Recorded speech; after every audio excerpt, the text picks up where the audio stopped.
أعوذ بالله من الشيطان الرجيم بسم الله الرحمن الرحيم ألف لام ميم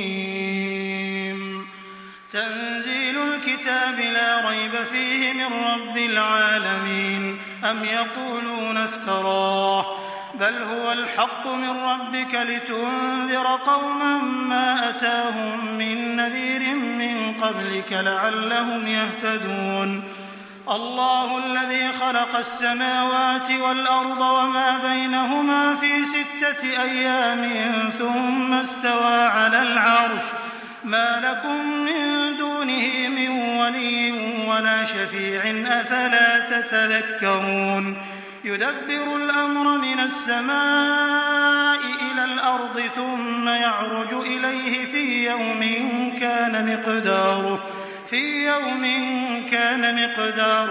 1000 سنة مما تعدون ذلك عالم الغيب والشهادة العزيز الرحيم الذي أحسن كل شيء خلقه وبدأ خلق الإنسان من طين ثم جعل نسله من سلالة من ماء مهين ثم سواه ونفخ فيه من روحه وجعل لكم السمع والأبصار والأفئدة قليلا ما تشكرون وقالوا أئذا ضللنا في الأرض أئنا لفي خلق جديد بل هم بلقاء ربهم كافرون قل يتوفاكم ملك الموت الذي وكل بكم ثم إلى ربكم ترجعون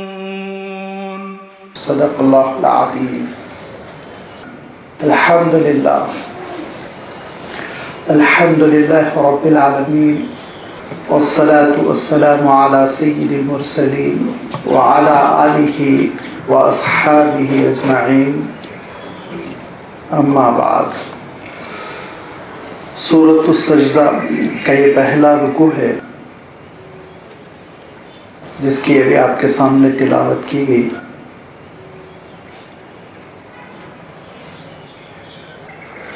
کل 30 آیتوں پر مشتمل اس سورت کا پہلا رکوع 11 آیتوں پر مشتمل ہے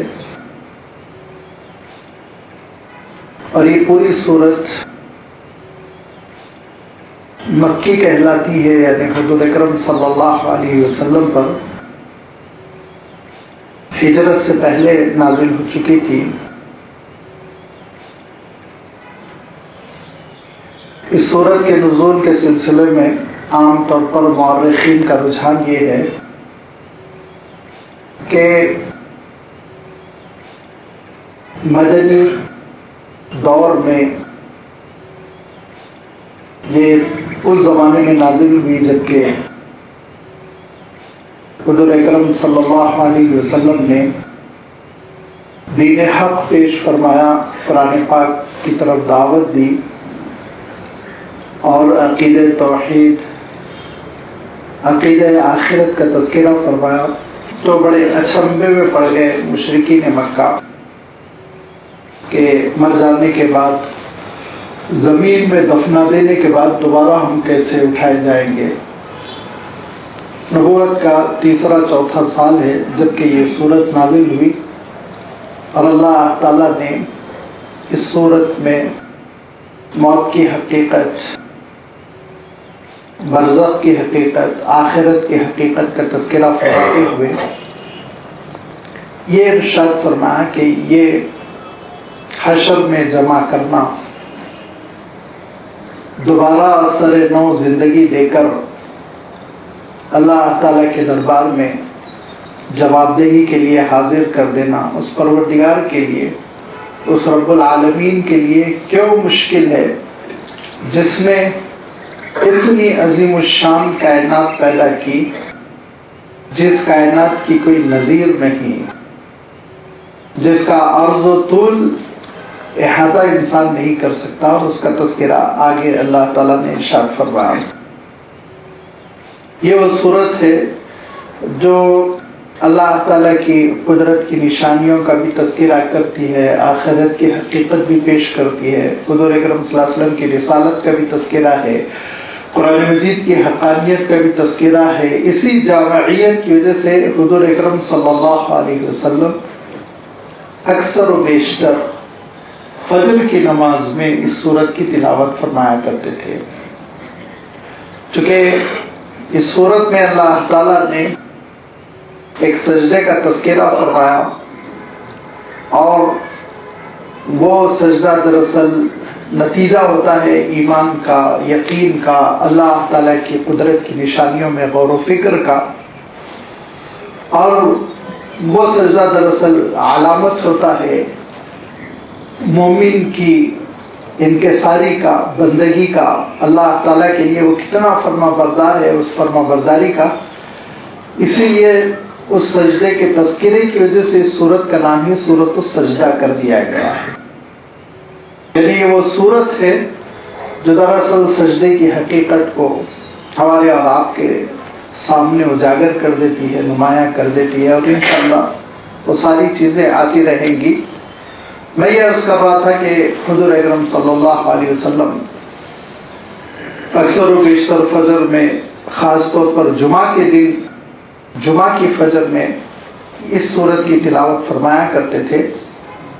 اور یہی نہیں بلکہ ایک روایت ایسی بھی مفسرین نے ذکر کی کہ ایک صحابی تھے جو بکثرت یہ سورت پڑھا کرتے تھے، اور کوئی دن ایسا نہیں گزرتا کہ ایک مرتبہ اس سورت کی تلاوت نہ کر لیتے۔ تو ان کے سلسلے میں یہ آیا کہ صرف اسی سورت کی کثرت سے، تلاوت کی وجہ سے اس سورت نے اللہ تعالیٰ کے دربار میں آپ کی سفارش کی، شفاعت کی، اور وہ جنت کی نعمتوں سے مالا مال ہوئے۔ یہ روایت دراصل یہ بتاتی ہے کہ یہ وہ صورت ہے جو معنوں کے اعتبار سے، یہ وہ صورت ہے جو اپنی رہنمائی کے اعتبار سے بڑی جامع ہے، اور اس سے تعلق قوی ہونا چاہیے، مضبوط ہونا چاہیے، اس کی تلاوت ہونی چاہیے، نماز فجر میں اس کی تلاوت کا اہتمام کیا جائے، کیونکہ اللہ تعالیٰ نے اس صورت میں آپ دیکھیں گے کہ بڑی حقیقتوں کو پیش کیا، اور ان حقیقتوں میں سے سب سے پہلی حقیقت کلام اللہ، قرآن پاک، جس کے بارے میں اللہ تعالیٰ نے ارشاد فرمایا الف لام میم تنزیل الکتاب لا ریب فیہ من رب العالمین، کہ یہ وہ کتاب ہے جو سارے عالموں کے رب کی جانب سے نازل ہو رہی ہے، اور اس میں تم کو کسی قسم کا کوئی شبہ نہیں ہونا چاہیے۔ اور اس دوسری آیت کی تشریح سے پہلے جو پہلی آیت ہے الف لام میم، اس کے بارے میں عرض کرتا رہتا ہوں، پھر بھی ایک بار میں اعادہ کر دوں کہ یہ حروف مقطعات ہیں۔ حروف مقطعات کے معنی ہوتے ہیں وہ حروف جو علیحدہ علیحدہ پڑھے جاتے ہیں۔ اکثر و بیشتر یہ قرآن پاک کی صورتوں کے آغاز میں آئے ہیں، اور سورۃ البقرہ سے یہ گفتگو ہو رہی ہے، جہاں پہ کہ اللہ تعالیٰ نے ارشاد فرمایا الف لام میم ذالک الکتاب لا ریب فیہ ھدی للمتقین، کہ یہ حروف اگرچہ کہ ان کے معنوں کو جاننا یہ شاید اس دنیا میں ہمارے اور آپ کے لیے ممکن نہیں، کیونکہ کہا گیا ہے کہ یہ وہ سربستہ راز ہے جو اللہ تعالیٰ نے اپنے ساتھ محدود رکھا، مخصوص رکھا۔ لیکن چونکہ صحابہ نے بھی کوشش کی اس کو سمجھنے کی، اور بہت سے اہل اللہ نے، مفسرین نے اس کو سمجھنے کی کوشش کی، اسی لیے سمجھنے کی کوشش تو کی جا سکتی ہے، لیکن قطعی طور پر نتیجے پہ ہم نہیں پہنچ سکتے، اور یہ ڈکلیئر نہیں کر سکتے کہ یہی اس کا مفہوم ہے۔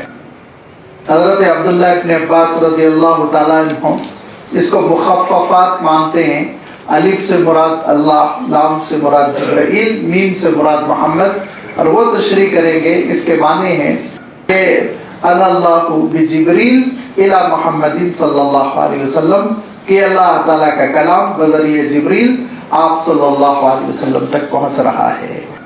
لیکن امام زمخشری نے، امام بیضاوی رحمۃ اللہ علیہ نے اس کی دوسری تشریح کی، ان لوگوں نے یہ کہا یہ جو حروف مقطعات قرآن پاک میں آتے ہیں وہ دراصل یہ اشارہ کرتے ہیں کہ دیکھو یہی مٹیریل ہے، الفاظ ہے، حروف ہے، اصوات ہے، جن سے کہ انسان اپنا کلام بناتا ہے، اور یہی وہ حروف ہے جن سے اللہ تعالیٰ کا کلام بنا اور نازل ہوا۔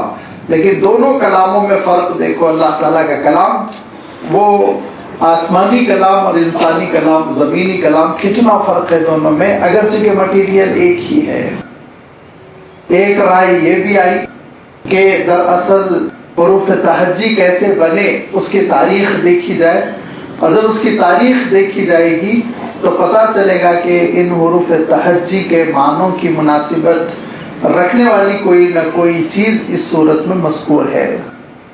لیکن بہرحال لازمی بات ہے، یہ ایسی آرا ہے جس میں ہم کسی نتیجے تک نہیں پہنچ سکتے، تو اسی لیے ایک عارف باللہ نے، ایک اللہ کو پہچاننے والے نے بڑی اچھی بات کہی۔ انہوں نے کہا اللہ تعالیٰ نے الف لام میم سورۃ البقرہ کے آغاز ہی میں رکھ کر یہ پیغام دے دیا، ہمارا اور آپ کا امتحان دے دیا کہ ایمان بالغیب کتنا ہے، ایمان بالغیب کتنا ہے۔ یؤمنون بالغیب، جس کو اللہ تعالیٰ نے ارشاد فرمایا کہ غیب پر ایمان رکھتے ہو یا صرف اور صرف ظاہر بین ہو، ظاہری چیزیں تم کو چاہیے، لہذا پہلا زینہ ہے ایمان کا، ایمان بالغیب، اور ان کے معنی غیب کے اسرار سے اس کا تعلق ہے، اسی لیے ایمان بالغیب کا یہ ایک امتحان ہے۔ جو بھی ہو، بہرحال اللہ تعالیٰ نے اس صورت کا بھی آغاز حروف تہجی سے، حروف مقطعات سے فرمایا، الف لام میم، ان کا کوئی ہم ترجمہ نہیں کر سکتے۔ پھر ارشاد فرمایا تنزیل الکتاب لا ریب فیہ من رب العالمین، یہ کتاب نازل ہو رہی ہے من رب العالمین، سارے عالموں کے رب کی جانب سے، پروردگار کی جانب سے، لا ریب فیہ، اس میں کوئی شک و شبہ نہیں ہے، اس میں کسی قسم کا کوئی شک و شبہ نہیں ہے۔ یہاں جو شبہ کی نفی کی جا رہی ہے اور یہ کہا جا رہا ہے کسی قسم کا کوئی ڈاؤٹ نہیں ہے، کنفیوژن نہیں ہے، شبہ نہیں ہے، دراصل یہ بتایا جا رہا ہے کہ یہ کلام اللہ تعالیٰ سے حضور اکرم صلی اللہ علیہ وسلم تک پہنچنے کا جو واسطہ ہے اس میں تم کوئی شک و شبہ نہیں کر سکتے۔ کہیں اللہ تعالیٰ نے یہ ارشاد فرمایا کہ یہ کلام اللہ کا ہے، اس میں کوئی تم شک و شبہ نہیں کر سکتے۔ یہاں یہ جو بات ارشاد فرمائی نزول، تنزیل الکتاب، کتاب نازل ہو رہی ہے، تو اس میں شک و شبہ اس لیے نہیں کیا جا سکتا کہ یہ اللہ تعالیٰ رب العالمین کا کلام ہے۔ جب اللہ تعالیٰ کا کلام ہے تو نعوذ باللہ اللہ تعالیٰ کمزور نہیں ہے کہ اس کے کلام میں کوئی ملاوٹ کر دی جائے اور وہ دیکھتا رہ جائے، وہ رب العالمین ہے، ذرا سوچو تو بھی۔ اچھا، نازل کس کے ذریعے سے ہو رہا ہے؟ اس خدمت پر مامور ہے حضرت جبرائیل امین، جن کے بارے میں اللہ تعالیٰ نے ارشاد فرمایا ذی قوت عند ذی العرش مکین، کہ وہ بہت طاقتور ہے، بہت طاقتور ہے، اتنے طاقتور ہے حضرت جبرائیل امین کہ راستے میں کوئی شیطانی اور ابلیسی طاقت آ کر انٹرفیئرنس نہیں کر سکتی، مداخلت نہیں کر سکتی۔ اور پھر اس کے ساتھ ساتھ حضرت جبرائیل امین کی خصوصیت یہ ہے کہ فرشتے خود ان کی پیروی کرتے ہیں، مطاع ثم امین، ان کی اطاعت ہوتی ہے، ان کی بات چلتی ہے، ان کا آرڈر چلتا ہے۔ تو آپ سوچئے کہ فرشتوں پر جن کا حکم چلتا ہے، اللہ تعالیٰ نے جن کو فرشتوں کی سرداری دی، وہ کیسے کسی طاقت کے سامنے جھک سکتے ہیں، رک سکتے ہیں؟ لہذا وہ حضرت جبرائیل امین لوح محفوظ سے لے کر حضور اکرم صلی اللہ علیہ وسلم تک یہ کلام پہنچا رہے ہیں۔ کہیں بھی تم دیکھو گے کہ ایسی جھول نہیں ہے جس کی وجہ سے کوئی شک و شبہ کر سکو۔ تو کلام کس کا ہے یہ آپ کو پتا ہونا چاہیے، اور طریقے سے جو آیا ہے، جو راستہ ہے، وہ ایتھنٹک ہے نہیں ہے، یہ آپ کو پتا ہونا چاہیے۔ اب آپ کو پوسٹ مین وہ دروازہ کھٹکھٹا کر وہ آپ سے دستخط لے کر دے رہا ہے اور پوسٹ آفس کا اسٹیمپ بھی ہے، تو آپ کو یقین ہو گیا کہ خط ایتھنٹک طریقے سے آیا۔ کھولا آپ نے اور دیکھا اس میں لکھا ہوا ہے اوپر ہی chief justice of supreme court, تو آپ کو معلوم ہو گیا کہ کس شخصیت، کس ہستی کی جانب سے، اور لامحالہ خط کو اہمیت دیں گے آپ۔ اب آپ یہ نہیں ہو سکتا ہے کہ آپ اسے پشت ڈال دیں گے کسی الماری میں اس کو پھینک دیں گے. ایون اگر آپ کو اس کی زبان بھی نہیں معلوم ہے تو آپ ٹرانسلیٹر کے پاس بھاگیں گے. اور لفظ بھاگیں گے میں سوچ سمجھ کے یہ استعمال کر رہا ہوں, اطمینان کے ساتھ 1 ہفتے کے بعد میں چلا جاؤں نہیں, خط لینے کے ساتھ آپ پریشان ہو جائیں گے. اور پھر اس کے بعد کھانا پینا بھی ذرا سا دوبھر محسوس ہوگا, نیند بھی نہیں آئے گی.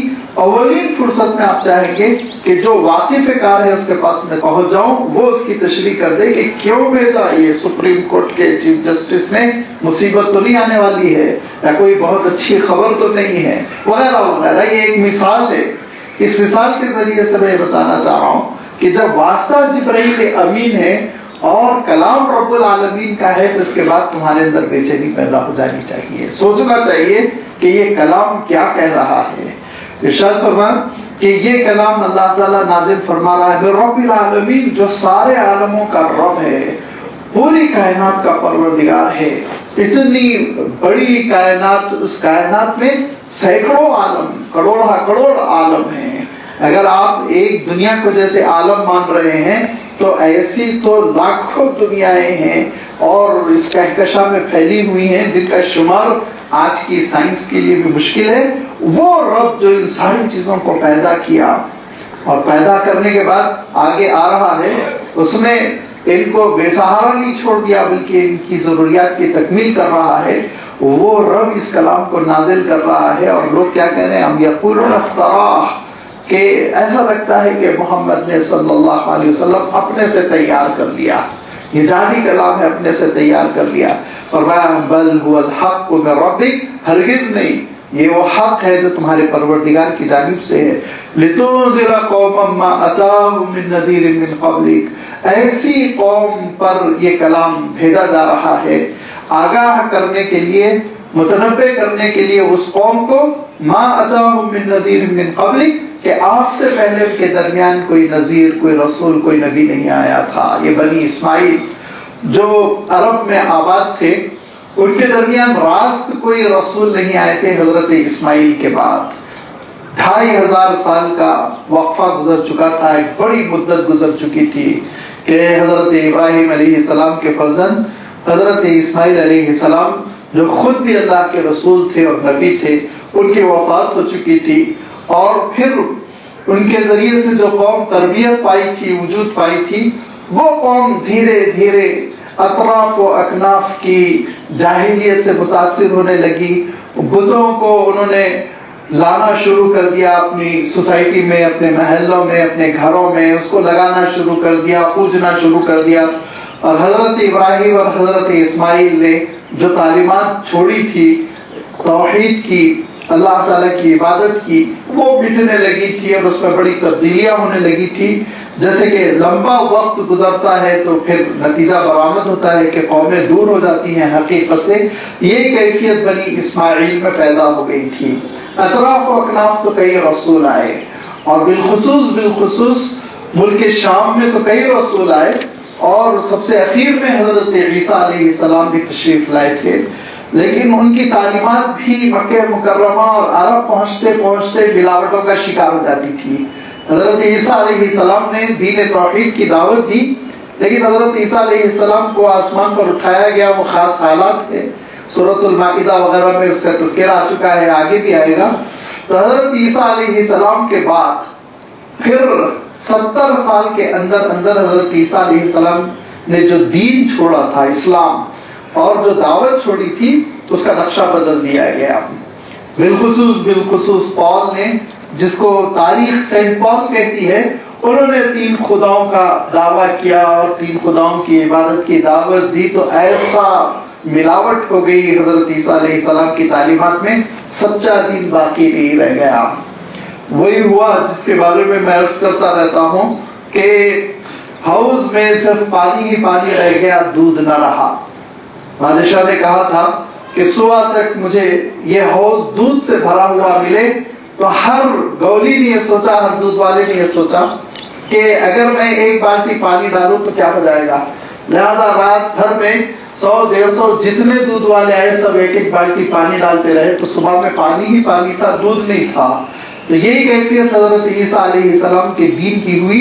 حضرت عیسیٰ علیہ السلام نے جو حق پیش فرمایا تھا اس کی کہ ہر شخص نے ایک بالٹی ملاوٹ کی تو اصلی دین کہیں اور غائب ہو چکا تھا.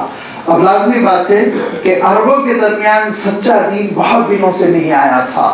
اب ان کے سامنے حضرت ابراہیم علیہ السلام کی چھوڑی ہوئی تعلیمات تھی جس میں بڑی ملاوٹیں ہو چکی تھی, اور انہوں نے اتنا شرک ملا لیا تھا کہ وہ تلبیہ جو حضرت ابراہیم علیہ السلام نے حج کے موقع کے لیے ان کے درمیان چھوڑ کر اسوا قائم کر تشریف لے گئے تھے, اس میں بھی یہ کہتے تھے کہ اللہ تیرے ساتھ کوئی شریک نہیں مگر وہی جس کو تو خود شریک کر لے. اتنی انہوں نے تبدیلی کر دی تھی اس میں, اور کہا تھا اللہ آپ کے ساتھ کوئی شریک نہیں مگر وہ شریک جس کو آپ خود شریک کر لیں, مگر کہہ کے انہوں نے ڈنڈی مار دی تھی. لہذا اب حضور اکرم صلی اللہ علیہ وسلم جب تشریف لائے تو اس وقت ان کے پاس کوئی ایسا صحیفہ الہی آسمانی تعلیمات اور کسی نبی کا اور رسول کا خالص اسوا موجود نہیں تھا.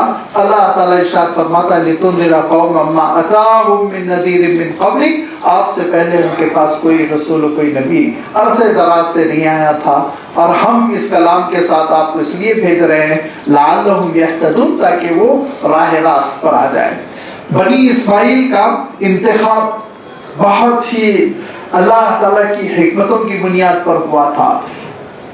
ایک تو یہ کہ بہرحال وہ حضرت ابراہیم علیہ السلام سے نسبت رکھتے تھے. دوسرے یہ کہ جیسے کہ میں نے عرض کیا عرصے دراز سے ان کے درمیان کوئی رسول نہیں آیا تھا, جس کی وجہ سے ان کے ذہنوں کی تختیاں وہ ذرا صاف ستھری تھی اور اس پر کوئی چیز لکھنا آسان تھا.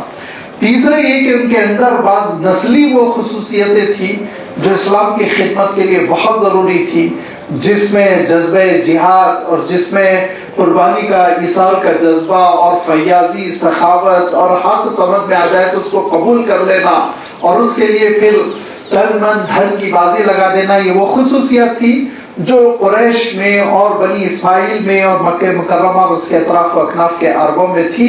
اللہ تعالیٰ نے ان کا انتخاب کیا, اور پھر اس انتخاب کی وجہ سے آپ نے دیکھا تاریخ بتاتی ہے کہ کیسا نتیجہ برآمد ہوا کہ 50 سالوں میں انہوں نے دنیا کا جغرافیہ تبدیل کر دیا. 50 سالوں میں انہوں نے اسلام کو کونے کونے تک پہنچا دیا. نہ یورپ بچا نہ رشیا بچا, اس وقت کی جتنی آبادی تھی انسانی کونے کونے تک انہوں نے اسلام کو پہنچا دیا. یہ وہ خصوصیت تھی جس کی وجہ سے اللہ تعالیٰ نے اس قوم کا انتخاب کیا تھا, جس قوم کو اہل کتاب امی کہتے تھے, اور یہ کہتے تھے یہ تو امی ہے, ان کے پاس کوئی کتاب نہیں آئی, ان کے پاس کوئی رسول نہیں آیا, یہ تو چرواہے ہیں, بکریوں کو چراتے اونٹوں کو چراتے ہیں. لیکن انہی امیوں سے پھر اللہ تعالیٰ نے وہ کام لیا کہ علوم کے سرچشمے پھوٹ پڑے. فرمایا یہ اس لیے ہے کہ لعلہم یہتدون, انسان راہ راست پر آ جائے, ہدایت پالے. کس پروردگار نے بھیجا؟ اللہ الذی خلق السماوات والارض, جس نے آسمانوں کو پیدا کیا, جس نے زمین کو پیدا کیا, وما بینہما, اور اس پوری کائنات کو آسمان اور زمین کے درمیان جتنی چیزیں, فی ستۃ ایام, 6 الگ الگ پیریڈز میں, 6 الگ الگ مدتوں میں. ایام یوم یہاں پر صبح شام کے معنوں میں نہیں ہے, اور اسی لفظ کو سمجھنے میں غلطی کر دی بائبل والوں نے. تو آپ بائبل اٹھا کر آپ دیکھیں گے تو اس میں دیکھیں گے اللہ تعالیٰ نے آسمان پیدا کیا, صبح ہوئی شام ہوئی. اللہ تعالیٰ نے زمین پیدا کر دی, صبح ہوئی شام ہوئی. اللہ تعالیٰ نے ستارے پیدا کیے, صبح ہوئی شام ہوئی. اللہ تعالیٰ نے سورج پیدا کیا, صبح ہوئی شام ہوئی. تو اللہ تعالیٰ جب چوتھے دن سورج پیدا کر رہا ہے تو صبح شام کیسے ہوئی؟ سوچنے کی بات ہے نا. صبح اور شام تو ہوتی ہے سورج کے نکلنے اور ڈوبنے سے, وہی ابھی پیدا نہیں کیا گیا. تو پھر یہ صبح کی روشنی کیسے پھوٹ رہی ہے اور شام کا اندھیرا کیسے ہو رہا ہے؟ یہ دراصل بائبل والوں کو کیوں غلطی ہوئی؟ انجیل میں حضرت عیسیٰ علیہ السلام پر صرف اتنی بات نازل ہوئی تھی جتنی بات قرآن پاک میں ہے. فی ستۃ ایام, 6 مرحلوں میں ہم نے کائنات پیدا کی. تو اب ان کو 6 مرحلوں کو بانٹنا تھا, تو انہوں نے بانٹا صبح اور شام سے. ہمارا 24 گھنٹے کا دن انہوں نے تصور کر لیا. اب جب دن تصور کر لیا تو بیچاروں نے اس کی تشریح کرنے کے لیے صبح ہوئی شام ہوئی کا لفظ بڑھا دیا. وہاں جو اصل حضرت عیسیٰ علیہ السلام پر نازل ہوا تھا اس میں صبح ہوئی شام ہوئی کا ضرور تذکرہ نہیں رہا ہوگا. میں کچھ اس لیے نہیں کہہ سکتا ہوں کہ اصلی انجیل کی انہوں نے حفاظت نہیں کی، اوریجنل ہوتی تو ہم کمپیئر کرتے، اوریجنل انجیل کو گھما دیا اور اس کی کون سی زبان ہے یہ بھی بھول گئے، وہ سریانی میں ہے کہ عبرانی میں ہے یہ بھی ایک اختلافی مسئلہ بن کر رہ گیا۔ تو آپ یہ لطیفہ دیکھیں گے، اور اسی وجہ سے عیسائی دنیا مذہب سے بہت برگشتہ ہوئی۔ یہی وہ انسانی غلطیاں تھی کہ انہوں نے اپنی تشریحات کلام پاک میں داخل کر کر اس کو تحریف کر کے اللہ کا کلام ثابت کرنے کی کوشش کرتے رہے۔ لہذا جب سائنس بالغ ہونے لگی، ترقی کرنے لگی، تو بڑے شکوک و شبہات سائنسدانوں بھی دلوں میں پیدا ہو گئے اور وہ دین سے برگشتہ ہو گئے۔ یہ عیسائی دنیا کی غلطی ہے، ورنہ حقیقت یہ ہے کہ اللہ تعالیٰ نے جو کلام نازل فرمایا وہ بڑا جامع کلام رہا ہوگا، لازمی بات رہا ہوگا، ہمارا عقیدہ ہے، اور اس کو انہوں نے بدل ڈالا۔ اور لطیفہ دیکھیے، اب جب صبح ہوئی شام ہوئی کہا 6 مرحلے، تو دیکھا ہفتے کے دن تو 7 ہوتے ہیں، 6 دن تو ہو گئے، لہذا انہوں نے کہا پھر 7واں دن ہالیڈے کا تھا، اللہ تعالیٰ نے آرام کیا۔ میرے الفاظ نہیں ہیں، آپ بائبل اٹھا کر دیکھ لیں، اور 7ویں دن اس نے آرام کیا، انہوں نے صاف لکھ دیا یہ، نعوذ باللہ۔ اللہ تعالیٰ نے جب ارشاد فرمایا دوسرے مقام پہ، تو ارشاد فرمایا وما مسنا من لغوب، تھکن نامی کوئی چیز پروردگار کے ساتھ نہیں ہے، کام ہمارے ساتھ تھکن وکن کا مرحلہ نہیں، یہ تمہاری نادانی، تمہاری بیوقوفی۔ 6 مرحلوں میں اللہ تعالیٰ نے کائنات پیدا فرمائی، اور یہ اس لیے ہے کہ اللہ تعالیٰ کی شان یہ ہے، اگر اللہ تعالیٰ پوری چیزوں کے سلسلے میں کہہ دیتا کن فیکن، خود بخود وہ پیدا ہو جاتی، لیکن اللہ تعالیٰ نے 6 مرحلوں میں اس لیے تقسیم کیا تاکہ مخلوق ایفورٹ کر سکے۔ اس کو آپ سمجھے، آگے چل کے اور یہ وضاحت آئے گی کہ اللہ تعالیٰ کا ڈائریکٹ حکم مخلوق نہیں اٹھا سکتی، لہذا مخلوق کی مجبوری کے مد نظر گریجولی کام کیے گئے ہیں، دھیرے دھیرے کام کیے گئے ہیں۔ 6 مرحلے، ہر مرحلہ کتنے دن کا تھا؟ کسی نے کہا 1000 سال کا تھا، کسی نے کہا 50,000 سال کا تھا، 10,000، 7,000، الگ الگ باتیں ہیں، لیکن یاد رکھیے قرآن پاک کی سب سے بڑی ہے۔ اللہ تعالیٰ نے نہ 6,000 سال کا، نہ 10,000 سال، نہ 1,000 سال، اللہ تعالیٰ نے صرف اتنا ارشاد فرمایا 6 ادوار تھے، 6 پیریڈز کے مختلف، جن الگ الگ مرحلوں میں اللہ تعالیٰ نے اس کائنات کو پیدا کیا۔ ثم استوى علی العرش، اور وہ عرش پر متمکن ہوا۔ اس لیے صاف طور پر یہ بات کہی گئی کہ پچھلی کتابوں والوں کی طرح تم کو غلط فہمی نہیں ہونی چاہیے، نعوذ باللہ، اس کو آرام کی ضرورت پیش آئی، کہا نہیں، مالکم من دونہ من ولی ولا شفیع، وہی ہے جو پورے امور انجام دے رہا ہے اور اس کا قابو، اس کی قدرت جاری ہے۔ مالکم من دونہ من ولی ولا شفیع، اس سے ہٹ کے تمہارا کام بنانے والا اور تمہاری سفارش کرنے والا کوئی نہیں ہے، اس سے ہٹ کر کوئی تمہارا کام نہیں بنا سکتا، وہی کام بنانے والا ہے۔ اور یہ سب سے بڑی پریشانی ہم انسانوں کو اس لیے پیش آ جاتی ہے کہ ہماری اپنی ایک مجبوری ہے۔ ہماری کیا مجبوری ہے؟ ہماری مجبوری یہ ہے کہ ہم جو کام دیکھتے ہیں تو اس کام کو آپ دیکھیں گے کہ بڑی سطح پر نگرانی الگ انداز میں ہوتی ہے اور چھوٹی سطح پر اس کو انجام الگ دیا جاتا ہے۔ تو چھوٹی سی مثال دوں گا، بڑی ہلکی پھلکی مثال روزمرہ کی۔ انجینئر صاحب وہ ایک عمومی نگرانی کرتے ہیں، وہ ایک ڈیزائن دیتے ہیں اور نگرانی کرتے ہیں، اور اس کے بعد سے وہ گاہے گاہے وزٹ کر لیتے ہیں، یا دن میں 1 مرتبہ چلے آتے ہیں، دیکھ لیتے ہیں، اور پھر اس کے بعد آرڈرز دے کر یہ کرو یہ کرو یہ کرو، وہ چلے جاتے ہیں۔ اور مستری، مزدور، لیبر وہ چھوٹی چھوٹی چیز سے واقف ہے، سیمنٹ کتنی ملانی ہے، ریت کتنی ملانی ہے، اینٹ پہ اینٹ کیسے رکھنا ہے، پانی کتنا دینا ہے، ساری چھوٹی چھوٹی چیزیں۔ تو جزویات اور چھوٹے چھوٹے کام کرنا اور کلیات اور بڑی رہنمائی کرنا، یہ ہم مخلوق کی مجبوری ہے۔ آپ انجینئر سے توقع نہیں کر سکتے اینٹ پہ اینٹ جمائیں اور اس کے بعد سے وہ ریتی گارے کو ملائیں، آپ توقع نہیں کر سکتے، اور مستری سے آپ توقع نہیں کر سکتے، مزدور سے، لیبر سے، کہ وہ اتنا ذہین ہو کے پورا اسٹرکچر دے دے اور پوری رہنمائی کر دے۔ لہذا وہ اپنا کام کر رہا ہے، یہ اپنا کام کر رہا ہے۔ ہم اپنی یہ مجبوری کو، نعوذ باللہ، ہماری اپنی یہ جو مجبوری ہے، اس مجبوری کو ہم نعوذ باللہ کبھی کبھی اللہ کی ذات میں بھی سمجھ لیتے ہیں۔ نہیں وہ خالق ہے، وہ مخلوق نہیں، اس کو کوئی مجبوری نہیں، وہ بڑی چیز بھی دیکھ رہا ہے، چھوٹی چیز بھی دیکھ رہا، اس نے یہ عظیم الشان کائنات پیدا کی اور وہی کیڑوں کے بچوں کو بھی پیدا کرتا ہے، وہی انسانوں کے بچوں کو بھی پیدا کرتا ہے، وہی درخت میں پتے پیدا کرتا ہے، وہی درخت میں پھل اگاتا ہے، پھول اگاتا ہے، ہر چیز اس کے قابو میں، کوئی چیز اس سے بے قابو نہیں ہے، اس کے ہاتھ سے نکلی ہوئی نہیں ہے۔ اسی کو اللہ تعالیٰ نے قرآن پاک میں ارشاد فرمایا، اور ہم مجبور نہیں، ہم عاجز نہیں، ہر کام ہر فعل اللہ کی قدرت سے صادر ہو رہا، لہذا اتنی بڑی کائنات پیدا کر کے اللہ تعالیٰ گوشہ نشین ہو گیا ہو، فرمایا ہرگز نہیں، ما لکم من دونہ من ولی، تمہارا کوئی بھی کام اللہ تعالیٰ کی مدد، اس کی توفیق، اس کی قدرت کے بغیر، اس کی اجازت کے بغیر نہیں ہو سکتا۔ وہ کارساز ہے، تمہارا کام بنانے والا ہے، ایسا کام بنانے والا ہے، ایسا کام بنانے والا ہے کہ حضور اکرم صلی اللہ علیہ وسلم نے مثال دے کر یہ بات ارشاد فرما دی، میری جوتی کا ڈورا بھی ٹوٹ جاتا ہے تو میں اللہ سے مانتا ہوں، وہ کام بناتا ہے، وہ کام بناتا ہے، چھوٹے سے چھوٹا کام بھی اسی کی ذات سے ہو رہا ہے، اور بڑی سے بڑی مشنری کائنات کی اسی کے حکم سے چل رہی ہے۔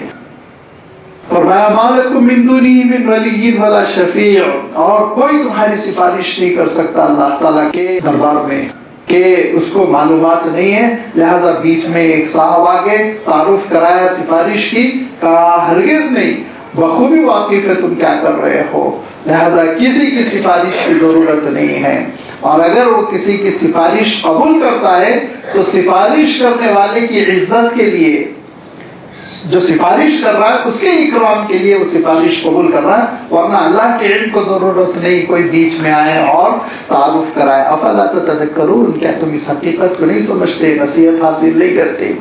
نصیحت حاصل کرو، اور تذکیر کے لیے، نصیحت حاصل کرنے کے لیے یہ ضروری ہے کہ اس پوری کائنات کی تدبیر پر تم غور کرو۔ یدبر الامر من السماء الى الارض، کہ وہی امور انجام دے رہا ہے آسمان سے لے کر زمین تک، وہی انجام دے رہا ہے، اسی کے حکم سے سورج جل رہا، اسی کے حکم سے بارش ہوتی ہے، اسی کے حکم سے ہوائیں چلتی ہیں، اسی کے حکم سے مائیں حاملہ ہوتی ہیں، اسی کے حکم سے اس دنیا میں نئی نسلیں وجود میں آتی ہیں، اسی کے حکم سے فرمایا بغیر اس کے حکم کے، بغیر اس کی اجازت کے ایک پتے کے اندر ہمت اور مجال نہیں کہ وہ جھڑ جائے، گر جائے، فرمایا ایک ایک پتا اس کے علم میں کہاں سے اگ رہا ہے، کہاں گر رہا ہے، لہذا یہ ارشاد فرمایا تدبیر کل، پوری کائنات کا جو ارینجمنٹ ہے، انتظامات ہے، وہ سب کچھ اللہ تعالیٰ لے کر چل رہا ہے۔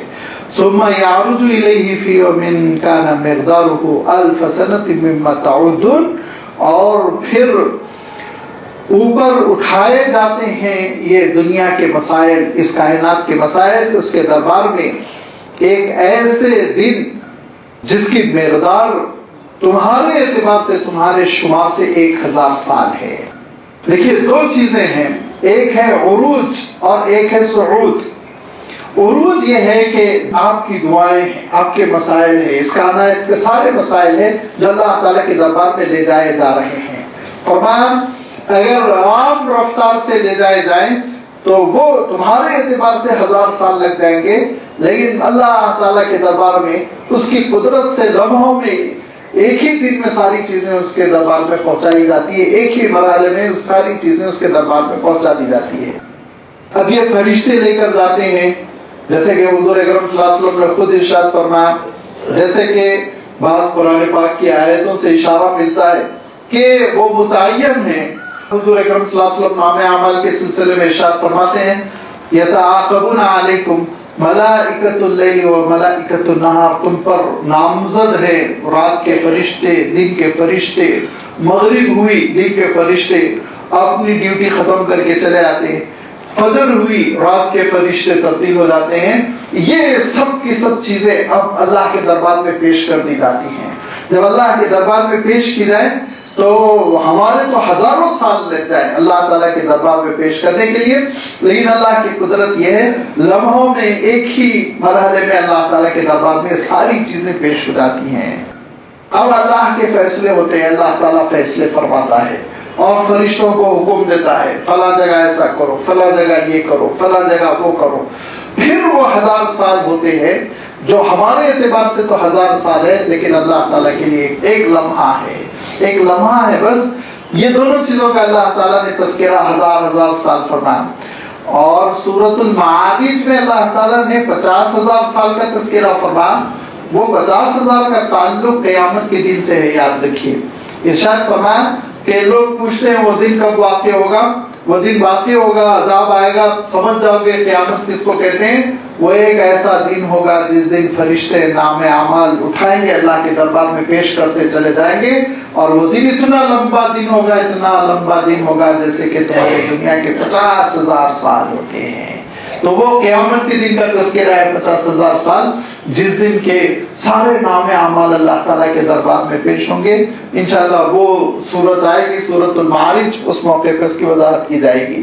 یہاں اللہ تعالیٰ ارشاد فرما رہا ہے کہ اللہ تعالیٰ کے دربار میں فیصلوں کے لیے مسائل بھیجے جاتے ہیں، اٹھائے جاتے ہیں، اور وہ ایسا دن ہوتا ہے جس کی مقدار انسانی شمار کے اعتبار سے 1000 سال کے برابر ہوتی ہے۔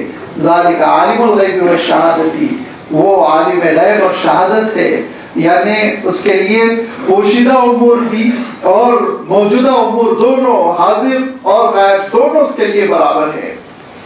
غیب کیا ہے؟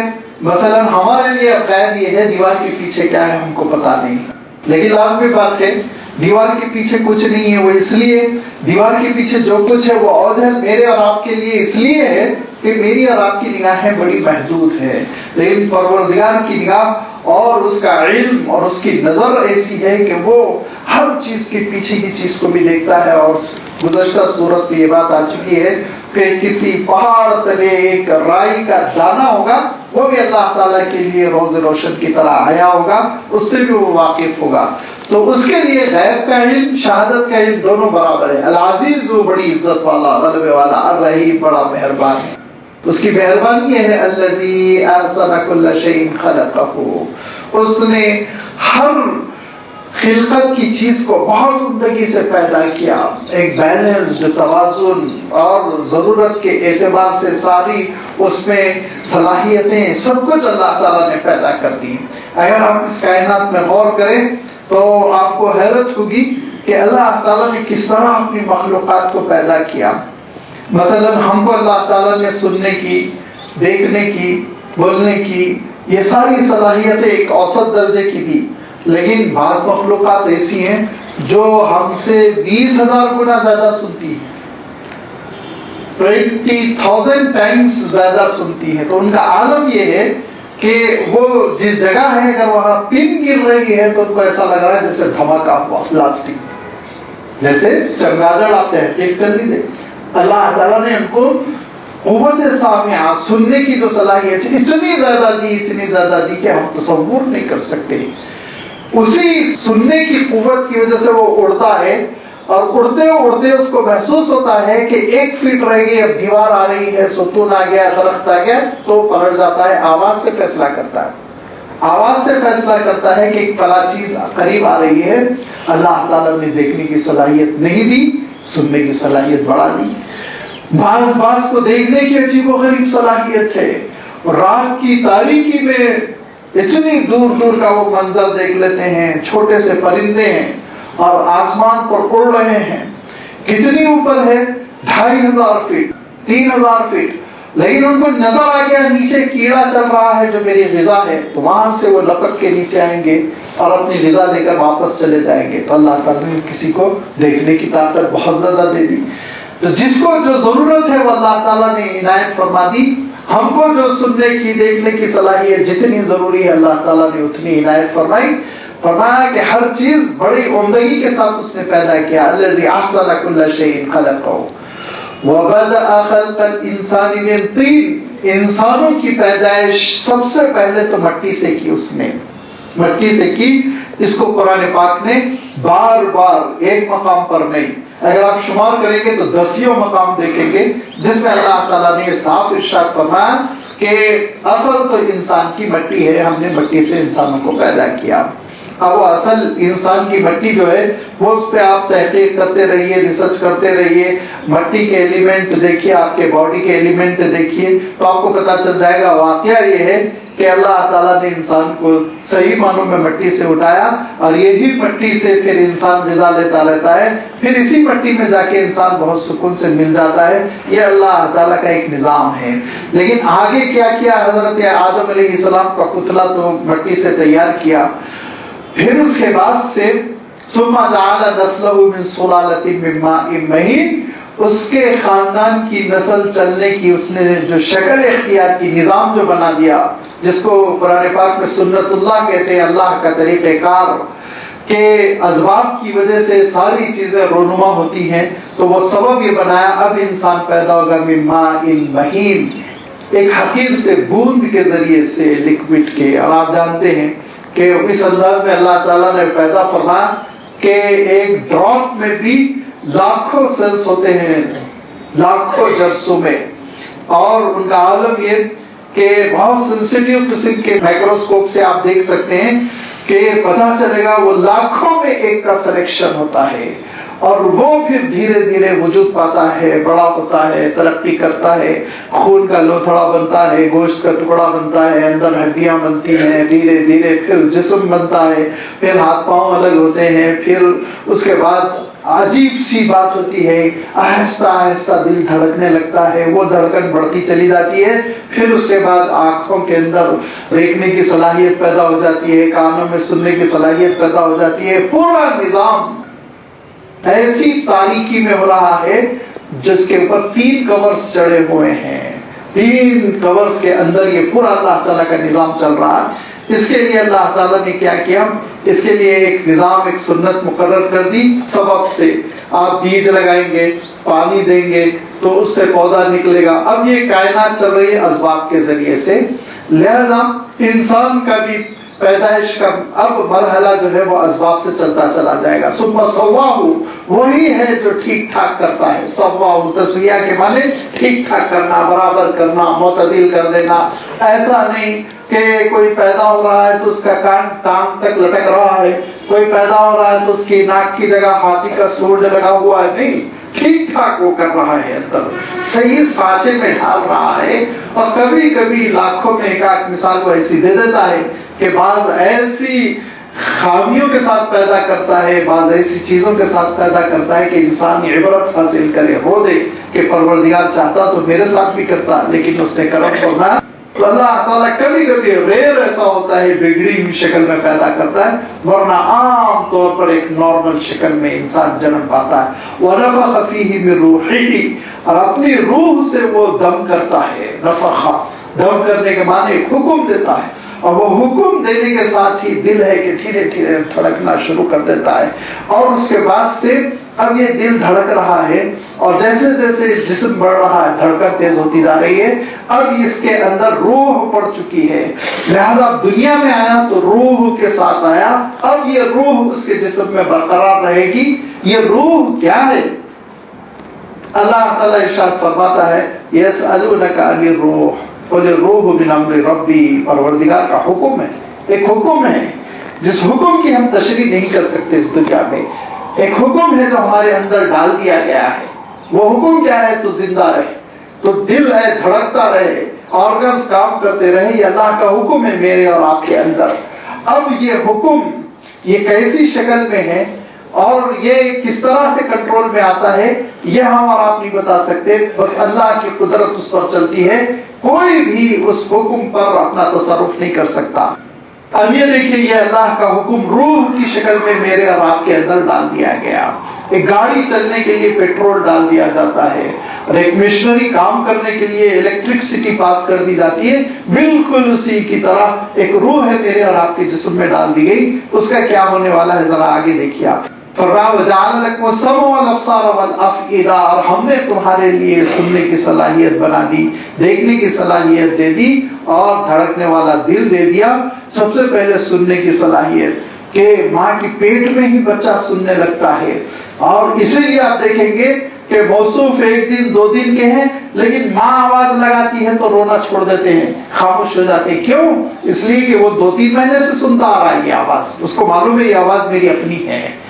پھر اس کے بعد سے دنیا میں آیا تو والابصار دیکھنے کی صلاحیت اللہ تعالیٰ نے اس کی پوری کر دی، اور والافئدہ اور قلب اس نے دیا، اور بھی آرگنز دیے، لیکن اللہ تعالیٰ نے 3 اہم چیزوں کا تذکرہ کرتے ہوئے فرمایا قلیلا ما تشکرون، کتنا کم تم شکر ادا کرتے ہو، کتنے سسٹم سے تمہارے اندر ایسی زبردست مشنری ہے جو چل رہی ہے، اور تمہارا نروس سسٹم معلوم کر لو کہ تمہارے دماغ کے 4 حصے اس نے کر دیے، ایک حصہ غم خوشی کے لیے، ایک حصہ یہ کھانے وانے کے اور ظاہری چیزوں کے مزے چکنے کے لیے، ایک حصہ میموری کے لیے، یہ وہ آپ ڈاکٹروں سے پوچھئے کس شان کے ساتھ اللہ تعالیٰ نے پیدا کیا، اور کتنی، اب آپ کوئی ایک سسٹم لے لیں، پروٹیکٹیو سسٹم لے لیں، ڈائجسٹیو سسٹم لے لیں انسان کا، اور غور کرتے چلے جائیں کتنی بڑی نعمتیں، لیکن ہم کتنا شکر ادا کرتے ہیں؟ قلیلا ما تشکرون، بہت کم تم اللہ کا شکر ادا کرتے ہو۔ ہونا تو چاہیے ایک ایک سانس میں ہم اللہ کا شکر ادا کریں، ایک ایک لمحے میں ہم الحمدللہ الحمدللہ کہہ دیں، لیکن اللہ تعالیٰ نے اتنی چھوٹ دی اور کہا کہ کم سے کم کھاتے ہوئے کہہ لو، پیتے ہوئے کہہ لو، سوتے ہوئے کہہ لو، بیدار ہوتے ہوئے کہہ لو، اس میں بھی ہم ڈنڈی مارتے ہیں، بھول جاتے ہیں۔ قلیلا ما تشکرون، نہ صرف یہ کہ اللہ تعالیٰ کی نعمتوں پر اس کا شکر گزار بندہ نہیں ہوتا، بلکہ عجیب و غریب باتیں کرتا ہے۔ قالو، کہا ان لوگوں نے، مکے کے منکرین نے، جو حضور اکرم صلی اللہ علیہ وسلم کے سامنے اعتراض کیا، وہ یہ قالو اذا ضللنا فی الارض، ہم جب زمین میں گم ہو جائیں گے، لازمی بات ہے ہم کو دفنا دیا جائے گا، اور 40 سال کے بعد تو ہماری ہڈیاں بھی گل جائیں گی، 100-150 سال کے بعد قبر کھودی جائے تو کسی قسم کی کوئی علامت نہیں رہے گی کہ یہاں بھی کوئی مردہ دفنایا گیا تھا، تو ہم زمین میں کھو جائیں گے، ختم ہو جائیں گے، اور رل مل جائیں گے، گھل مل جائیں گے، اور انا لفی خلق جدید، دوبارہ ہم کو پیدا کر دیا جائے گا، یہ کیسے ہو سکتا؟ فرمایا بل ہم بلقاء ربہم کافرون، دراصل یہ پروردگار سے ملاقات کا انکار کرنا چاہتے ہیں، آخرت کا انکار کرنا چاہتے ہیں، اس کے لیے یہ اپنی منطق کو جھاڑ رہے ہیں۔ فرمایا جس نے بغیر مٹیریل کے اتنا بڑا سورج، جس نے بغیر مٹیریل کے اتنی بڑی دنیا، جس نے بغیر مٹیریل کے لیے یہ گیلیکسی اور یہ ملکی وے اور یہ کلاسٹر ساری چیزیں پیدا کر دی، اس پروردگار کے لیے کیسے مشکل ہو سکتا ہے کہ زمین میں بکھرے ہوئے انسانی ذروں کو دوبارہ نہ جمع کر دے؟ کیسے تمہاری عقل میں یہ بات آئی؟ کہاں گئے تم؟ گلوب میں تو ہو، اس گلوب سے باہر تمہارا ایک جز، ایک حصہ نہیں گیا، ایک پارٹ نہیں گیا، یہیں کہیں تم سمندر کی تہہ میں ہو، زمین کے گڑھے میں ہو، کیڑوں کے پیٹ میں ہو۔ وہ عالم الغیب والشہادہ جانتا ہے، لہذا تم کو دوبارہ کھڑا کر دے گا، وہ زندہ کر دے گا۔ اس کے لیے ایک بہت آسان سی مثال دی گئی ہے جو اکثر میں آپ کی خدمت میں پیش کرتا رہتا ہوں، کہ آپ لوہے کے باریک باریک ذرے کریں، اور اس ذرے کو ایک بڑے سے برتن میں، بڑے سے دیگ میں ریتی بھر دیں، اور وہ لوہے کے ذروں کو بھی اس میں ڈال دیں۔ اس کے بعد آپ خوب ملائیے، ایسا ملائیے کہ وہ لوہے کے جو سینکڑوں ذرے ہیں پتہ ہی نہ چلے کہ ریتی میں کہاں گئے۔ اس کے بعد آپ ایک اچھا میگنیٹ لیجئے، اس میگنیٹ کو بھی اس میں ڈالیے، پھر ہلائیے۔ اس کے بعد آپ جب میگنیٹ نکالیں گے تو لوہے کے پورے ذرے اس کے خلاف جمع ہو چکے ہوں گے۔ فرمایا تقریباً سمجھنے کے لیے یہی کیفیت ہوتی ہے انسان کی، مر جاتا ہے، اس کے ذرے بکھر جاتے ہیں، اور قیامت جب برپا ہوگی تو اللہ تعالیٰ اس گلوب میں پھر روحوں کو بھیج دے گا۔ زلزلت الارض زلزالہا، گلوب کو خوب ہلایا جائے گا، آپ کی روح سے آپ کے ذرے چپک جائیں گے، آپ کھڑے ہو جائیں گے پھر حضرت انسان بن کر۔ کہاں اس کی ذات میں یہ ساری چیزیں ناممکن ہیں؟ کون سی ایسی پریشانی کی بات ہے؟ ارشاد فرمایا کہ اصل چیز یہ ہے انسان جواب دہی سے بھاگنا چاہ رہا۔ اصل مرض کیا ہے؟ اللہ کے دربار میں کھڑے ہو کے جواب دینا پڑے گا، پوری زندگی کا جواب دینا پڑے گا، مصیبت ہو جائے گی، لہذا انکار کرو۔ انکار کرنے کے لیے ڈوبتے کو تنکے کے بعد سہارے، یہ ساری چیزیں وہ بک بک کرتا ہے کہ زمین میں بکھر جاؤں گا، یہ ہو جاؤں گا، جلا دیا جائے گا، پانی میں بہا دیا جائے گا، سب ممکن اللہ تعالیٰ کے لیے۔ بل ہم بلقاء ربہم کافرون، دراصل یہ پروردگار سے ملاقات ہی کے منکر ہے، اور بندہ مومن کا عالم یہ ہوتا ہے وہ ہمیشہ اپنے رب سے ملاقات کے لیے تیار ہوتا ہے۔ فرمایا ان کا عالم جو اللہ تعالیٰ سے ملاقات کا منکر ہے، بھاگنا چاہتا ہے اس عقیدے سے، آخرت کے عقیدے سے وہ دور بھاگنا چاہتا ہے، وہ ذرا سا دیکھو اس کا عالم کیا ہوگا، موت ہی سے اس کا مسئلہ شروع ہو جائے گا۔ قُلْ يَتَوَفَّاكُمْ مَلَكُ الْمَوْتِ الَّذِي وُكِّلَ بِكُمْ ثُمَّ إِلَىٰ رَبِّكُمْ تُرْجَعُونَ۔ فرمایا اللہ تعالیٰ نے تمہاری موت کے لیے ایک فرشتے کو مامور کیا ہے جس کو ہم ملک الموت کہتے ہیں۔ میں نے شروع میں عرض کر دیا تھا کہ یہ ساری چیزیں دراصل مخلوق کی مجبوری کی وجہ سے، میں اور آپ اتنے مجبور ہے، اتنا چھوٹا ہے انسان، اگر اللہ کا حکم آئے سرنڈر ہو جا اور مر جا، پراخچے اڑ جائیں گے، جسم کے ٹکڑے ہو جائیں گے۔ اللہ کے حکم کا میں اور آپ تحمل نہیں کر سکتے، ایفرٹ نہیں کر سکتے۔ فرمایا اگر اللہ تعالیٰ کا کلام پہاڑ پر نازل ہو جائے تو پہاڑ ریزہ ریزہ ہو جائے، بکھر جائے، تو لازمی بات ہے ڈائریکٹ حکم آ جائے، تجلی ہو جائے، مر جا۔ سوچیے آپ اس کے ساتھ میری ہڈیاں چٹک جائیں گی، ٹکڑے ٹکڑے ہو جائیں گے، لاش کے اتنے ٹکڑے ہوں گے ان کو سمٹنا مشکل ہو جائے گا۔ تو کہا ٹھیک ہے، تمہاری آسانی کے لیے ہم ملک الموت کا انتظام کرتے ہیں۔ فرمایا قل اے نبی آپ کہہ دیجئے یتوفاکم، تمہارا حساب کتاب پورا کر دیتا ہے۔ توفا کے معنی پورا کر لینا، کوئی بھی چیز کمپلیٹ کر دینا ہے، یہ ہے توفا۔ اسی سے اردو میں وفات کا لفظ آ گیا اور وہ ہم نے اس کو موت کے ساتھ خاص کر دیا، ورنہ عربی کے اعتبار سے حساب کتاب پورا کر دینا، کمپلیٹلی کنٹرول کر لینا۔ اور اسی وجہ سے بہت سارے لوگ گمراہی پیدا کرتے ہیں اور وفات کے مسئلے میں اور توفی کے مسئلے میں حضرت عیسیٰ علیہ السلام کے ذکر میں بڑی گمراہیاں پیش کرتے ہیں، بالخصوص عیدیانی فرقہ، وہ جو حضرت عیسیٰ علیہ السلام کو آسمان پہ اٹھائے جانے کا عقیدہ نہیں رکھتا، تو وہ حضرت عیسیٰ علیہ السلام کی موت کے لیے اس الفاظ کے غلط سلط ترجمے کرتے ہیں۔ تو ہمارے ذہن میں یہ بات رہنی چاہیے، اسی لیے میں ذرا کھول کر کہہ رہا ہوں کہ یہ توفا کمپلیٹلی مکمل وہ چارج لیتے ہیں۔ اب وہ جب پورا چارج لیتے ہیں تو موت آ جاتی ہے۔ موت جب آ گئی تو پھر انسان اس دنیا سے رخصت ہوتا ہے۔ وہ کیسے ہوتا ہے؟ قُلْ يَتَوَفَّاكُمْ مَلَكُ الْمَوْتِ، ملک الموت وہ تم سے پورا چارج لینے کے لیے آتے ہیں۔ الَّذِي وُكِّلَ بِكُمْ، جن کو یہ کام سپرد کر دیا گیا کہ وہ روح کو اخذ کرے، روح کو قبض کر لے، روح کو اپنے چارج میں لے لے۔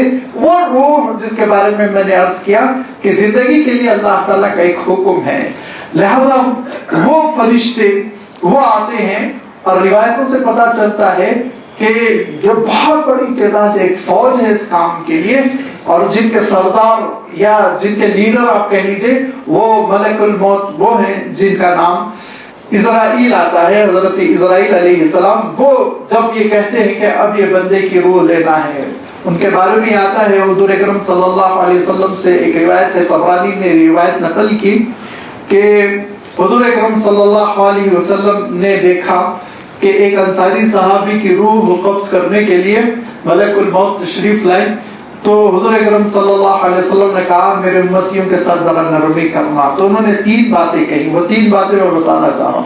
اور انہوں نے کہا کہ اللہ کے رسول، میں دن میں 5 مرتبہ پورے جو ریکارڈ ہے اس ریکارڈ کا جائزہ لیتا رہتا ہوں، اور اتصفح کل یوم 5 مرہ، اتصفح مانے برق گردانی کرنا، چیک کرنا، تو میں یعنی ہمیشہ چاق و چوبند ہو کہ کب کس کی روح لینا ہے۔ اور دوسری بات یہ کہی کہ جب میں کسی کی روح لینے آتا ہوں اور بندہ مومن ہوتا ہے تو بہت نرمی کے ساتھ اس کی روح لیتا ہوں۔ یہ حضرت اسرافیل نے کہا کہ اللہ تعالیٰ کی جانب سے مجھے یہ حکم ہے کہ بندے مومن کی روح بڑی آسانی کے ساتھ لوں، اور کبھی کبھی تو آپ صلی اللہ علیہ وسلم ارشاد فرماتے ہیں کہ پیشانی کے پسینے کے ساتھ ہی کام تمام ہو جاتا ہے، بس اتنی مہلت ملتی ہے، ورنہ تو موت کے مرحلے ہیں، اور ان موت کے مرحلوں کے سلسلے میں آپ جانتے ہیں قرآن پاک میں اللہ تعالیٰ نے غبرات الموت کا تذکرہ فرمایا، سکرات الموت کا تذکرہ فرمایا۔ غبرات الموت کہتے ہیں دراصل موت کی وہ تکلیفیں جو انسان دھیرے دھیرے سمجھنے لگتا ہے کہ اب موت مجھ سے قریب آ رہی ہے۔ اس کی تشریح کرتے ہوئے مفسرین نے لکھا کہ جسم میں سے جو جان جاتی ہے کہ کسی کے پیر اب نہیں ہل رہے ہیں، وہ سوچ رہا ہے کیوں میرے پیر میرے قابو میں نہیں ہیں، وہ تو پیر اٹھانا چاہ رہا ہے لیکن پیر نہیں ہل رہا ہے، کسی کا عالم یہ ہے کمر سے نیچے ساکت ہو گیا، کسی کا عالم یہ ہے ہاتھ، کسی کی زبان گم ہو گئی، نگاہیں گھوم رہی ہیں. تو یہ دراصل غمرات الموت ہے، موت کے وہ صدمے ہیں جس کو انسان اپنی آنکھوں سے دیکھنے لگتا ہے اور سمجھنے لگتا ہے کہ اب اللہ تعالیٰ کا فیصلہ آ گیا ہے. اور اسی کے بارے میں اللہ تعالیٰ نے ارشاد فرمایا اذا بلغت التراقی وقیل من راق وظن انه الفراق والتفت الساق بالساق الى ربك يومئذ المساق. ایک پروردگار کے پاس چل چلاؤ کا جب وقت آ جاتا ہے تو دم ہے کہ اس کے حلق میں گھٹنے لگتا، اور ایڑیاں ہیں اس کی پنڈلیاں ایک دوسرے پر چڑھ چکی ہوتی ہیں. وہ بڑی مایوسی کی نگاہوں سے دیکھتا ہے ڈاکٹر صاحب تو جان نکل گئے، اب کوئی دم کرنے والا دم کر دے، کچھ جھاڑ پھونک کر دے، کچھ دم کر دے تو پھر مجھے زندگی مل جائے. ایک حسرت کی کیفیت سے وہ طائرانہ نگاہ ڈالتا ہے تو دیکھتا ہے کہ رشتہ دار بھی دھیرے دھیرے آنکھوں میں آنسو دبائے کمرے سے نکل رہے ہیں. پھر یہ مایوسی کی کیفیت کے ساتھ ارشاد فرمایا اب پھر اس غمرات الموت کے بعد سکرات الموت. سکر کہتے ہیں عربی میں مدہوش ہو جانا، بے ہوشی سی کیفیت. اور یہ کہا کہ اس کیفیت میں آنے کے بعد سب سے پہلی چیز یہ ہوتی ہے وہ فرشتوں کو دیکھ لیتا ہے، اور جیسے ہی فرشتوں کو دیکھ لیتا ہے پھر اس کی جو بیان کی قوت ہے وہ ختم ہو جاتی ہے، قوت گویائی اس کی جواب دے چکی ہوتی ہے. اب وہ بول نہیں سکتا کیا ہو رہا ہے. وہ فرمایا کہ کم سے کم 4 فرشتے ظاہر ہوتے ہیں، اوپر سے پیروں کی جانب سے 2، سر کی طرف سے 2، یہ 4 فرشتے دھیرے دھیرے اس کی طرف آگے بڑھنے لگتے ہیں. اور اللہ تعالیٰ خود قرآن پاک میں ارشاد فرماتا ہے کہ ظالمی انفسہم، جو برے گناہگار ظالم ہوتے ہیں ان کے پاس فرشتے آتے ہیں، یضربون وجوہہم وادبارہم، چہرے پہ مارتے ہیں، پیٹھ پہ مارتے ہیں. آپ منظر غور کر لیں کہ مار رہے ہیں، نکال روح کو نکال اپنے جسم سے. اور اس کے بعد حضور اکرم صلی اللہ علیہ وسلم ارشاد فرماتے ہیں روح ہے کہ تڑپتی پھرتی ہے، جسم میں دوڑتی ہے، بچنے کے لیے چھپنے کی کوشش کرتی ہے، لیکن وہ ایک ایسا آلہ ہوتا ہے جیسے کہ جالا ہو، جیسے کہ کانٹے دار قسم کا کوئی ایک اوزار ہو، اس سے اس کی روح کو کھینچ کر نکالتے ہیں اور ایک بدبودار چیز میں اس کی روح کو لپٹ کر لے جاتے ہیں تو آسمان تک اس پر لعنت ہوتی چلی جاتی ہے، یہاں تک کہ سجین میں لے جا کر اس کی روح کو رکھ دیا جاتا ہے. اور اس کے مقابلے میں طیبین نے ارشاد فرمایا تتوفاہم الملائکۃ طیبین، بہتر لوگ، پیارے لوگ، نیک لوگ جو ہوتے ہیں ان کے پاس جب فرشتے آتے ہیں تو سلام علیکم کہتے ہیں، السلام علیکم. اور پھر حضور اکرم صلی اللہ علیہ وسلم ارشاد فرماتے ہیں کہ عالم یہ ہوتا ہے وہ فرشتے کہتے ہیں اللہ یقرئک السلام، اللہ تعالیٰ بھی تم پر سلام بھیج رہا ہے. روح خوش ہو جاتی ہے. اور پھر اس کا عالم یہ ہوتا ہے کہ اب وہ اللہ تعالیٰ کی نعمتوں کا مشاہدہ کرنے لگتا ہے اور بڑی ہی استقبال کے ساتھ اس کی روح کو یہ فرشتے پھر اپنے چارج میں لیتے ہیں. اور فرمایا ایک ایسی مخملی چیز، اور میں ترجمہ مخملی کر رہا ہوں، حریرۃ کا لفظ آیا، ایک ایسی آسمانی ریشم کی چیز ہوتی ہے جس کے درمیان میں روح کو رکھا جاتا ہے. ایک خوشبو ہوتی ہے کہ وہ جب اس کو لے کے جاتے ہیں تو پھر آسمان میں ہلچل ہو جاتی ہے، ہر آسمان کے ہر دروازے سے السلام علیکم، سلامتی ہو کی دعائیں نکلتی ہیں.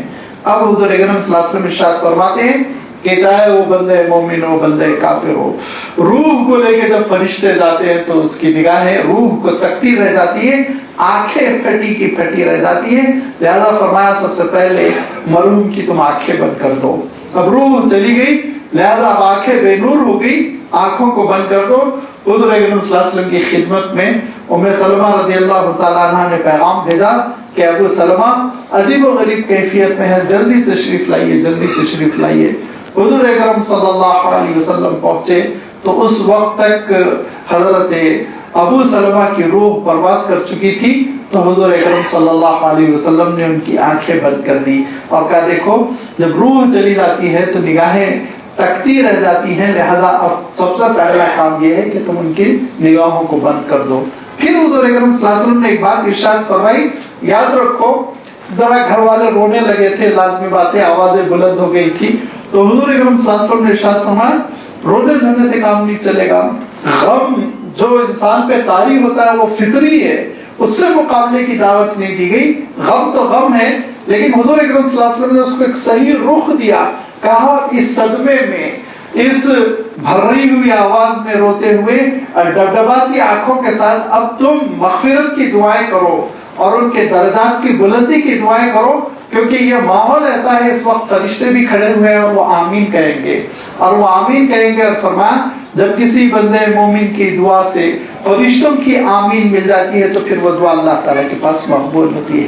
لہذا حضور اکرم صلی اللہ علیہ وسلم نے دعا کرنی شروع کر دی. کہا اے اللہ ابو سلمہ کی مغفرت کر دے، اے اللہ ان کے قبر کو نور سے بھر دے، اے اللہ ان کے درجات بلند فرمائے. پھر تیسرا جملہ ایک کہا کہ اے اللہ ان کے گھر والوں کو اچھا بدل عنایت فرمائے. تو حضرت ام سلمہ کہتی ہیں میں نے دل میں سوچا میرے شوہر میرے لیے اتنے اچھے تھے، اب ان سے اچھا مجھے کوئی نہیں ملے گا. دل میں نے سوچا اب ان سے اچھا شوہر کیا ملے گا. لیکن جب عدت گزری اور دھیرے دھیرے حالات بتدریج نارمل ہو گئے تو حضرت ام سلمہ کو کس کا پیغام آیا آپ جانتے ہیں، خود حضور اکرم صلی اللہ علیہ وسلم کا پیغام آیا کہ تم میرے نکاح میں آ جاؤ. تب میں نے سوچا کہ واقعی وہ دعا بھی کیا دعا تھی اللہ کے رسول صلی اللہ علیہ وسلم کی کہ اللہ تعالیٰ نے اتنی بڑی نعمت مجھے عنایت فرمائی. لہذا حضور اکرم صلی اللہ علیہ وسلم نے ارشاد فرمایا یہ وہ کیفیت ہوتی ہے کہ غم تو ہے، صدمہ تو ہے، لیکن اس کو ایک پازیٹیو رخ دو. بجائے اس کے میں تباہ ہو گیا برباد ہو گیا، اس کے بجائے تم مغفرت کی دعائیں کرو، رحمت کی دعائیں کرو، درجات کی بلندی کی دعائیں کرو، صبر کی دعائیں کرو. یہ انشاءاللہ ساری کی ساری چیزیں قبول ہوں گی. یہ ہے وہ موت کا منظر جس کے بارے میں اللہ تعالیٰ ارشاد فرماتا ہے کہ ایک ملک الموت ہے جو چارج لے لیتا ہے، جو روح کو پھر اپنے قبضے میں لے لیتا ہے، اور وہ فرشتہ پھر اس روح کو پہنچا دیتا ہے. نیکوکاروں کی روح کو اب علیین میں رکھ دیا جاتا ہے، اور علیین میں رکھ دینے کے بعد سے پھر اب وہ روح محفوظ کر دی گئی، یہاں تک کہ پھر اللہ تعالیٰ ارشاد فرماتا ثم الی ربکم ترجعون، تم کو بہرحال اپنے پروردگار کی طرف لوٹ کر آنا ہے. اسی نے حکم دیا تھا زندہ رہو، روح تمہارے اندر ڈال دی تھی اور اسی کے دربار میں روح پہنچا دی گئی، کنٹرول میں کر دی گئی. اب اس کے بعد سے انسان کا دھڑ رہ گیا. انسان کے دھڑ کے سلسلے میں لازمی بات ہے کہ اسلام نے اس کا بھی انتظام کرنے کا پورا حکم دیا کہ کس طرح غسل ہوگا، کفن، تجہیز و تکفین، دعا مغفرت، قبر اور سارے احکام ہیں. اس کے بعد یہ سارے کے سارے دھڑ بطور امانت قبروں میں رکھ دیے گئے. اور زیادہ آپ کھلے الفاظ میں کہہ لیں تو یہ پورے کے پورے انسانی جسم مرنے کے بعد یہ اس گلوب میں محفوظ کر دیے گئے. اب یہ کہیں نہ کہیں پڑے ہوئے ہیں، یہاں تک کہ یہ امانتیں برآمد کی جائیں گی قیامت کے دن، اور پھر روحوں کو سجین سے، روحوں کو علیین سے نکالا جائے گا، پھر جسموں میں لوٹایا جائے گا. پھر وہ پروردگار کا دربار ہوگا، وہ میدان حشر ہوگا، اور اس میدان حشر میں پروردگار کے سامنے کھڑے ہوئے بندے اپنے نام اعمال کو دیکھ رہے ہوں گے.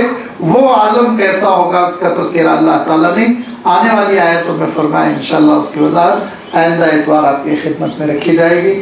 وآخر دعوانا ان الحمد للہ رب العالمین.